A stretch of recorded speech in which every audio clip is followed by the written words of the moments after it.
मुंबईसह 6 महापालिकेत ठाकरे बंधू एकत्र लढणार, संजय राऊतांची माहिती. पुणे आणि नाशिकचाही समावेश, तर येत्या आठवड्यात युतीच्या घोषणेची शक्यता, राऊतांची माहिती. काँग्रेस स्वबळावर लढण्याबाबत ठाम, तर बिहार निवडणुकीनंतर काँग्रेसचा आत्मविश्वास वाढल्याचा राऊतांचा टोला.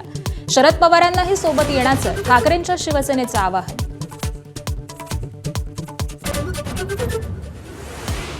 मुंबई महानगरपालिका निवडणुकीसाठी उद्धव ठाकरेंची शिवसेना आज प्रचाराचा नारळ फोडणार. आदित्य ठाकरे ठाकरे सेनेच्या पदाधिकारी कार्यकर्त्यांच्या मेळाव्याला संबोधित करणार.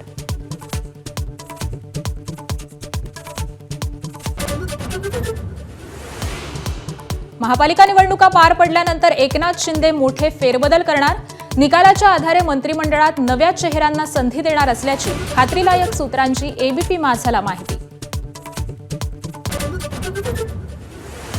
27 महापालिका लढण्याची घोषणा करत एमआयएमची मवियाला युतीची ऑफर. आमची मतं महायुतीऐवजी ठाकरेंना मिळणार, जलील यांचा दावा. तर एमआयएम मुस्लिम मतांचा मालक नाही, अंबादास दानवेंनी ऑफर धुडकावली. जागा वाटपासंदर्भात मुंबईत आज भाजप कार्यालयात शिवसेना आणि भाजप नेत्यांची बैठक. भाजप 150 तर सेना 100 जागांवर दावा करणार असल्याची सूत्रांची माहिती. उदय सामंत, अमित साटम उपस्थित राहणार. राज्यात 29 महापालिकांच्या निवडणुकांचं बिगुल अखेर वाजलं. 15 जानेवारीला मतदान, तर 16 तारखेला मतमोजणी. राज्यभरात आचारसंहिता लागू. जिल्हा परिषद निवडणुका 31 जानेवारी आधी घेण्याचाही प्रयत्न. मीडिया कंपनीचे भागीदार दिग्विजय पाटलांना आज पुन्हा चौकशीला बोलावलं. काल पुण्यातील पार्थ पवार जमीन घोटाळा प्रकरणात दुय्यम निबंधक रवींद्र तारूचीही कसून चौकशी.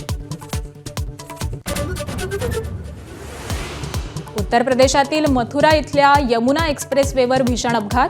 11 वाहनांची एकमेकांवर धडक, 4 प्रवाशांचा जागीच मृत्यू. एबीपी माझा, उघडा डोळे बघा नीट.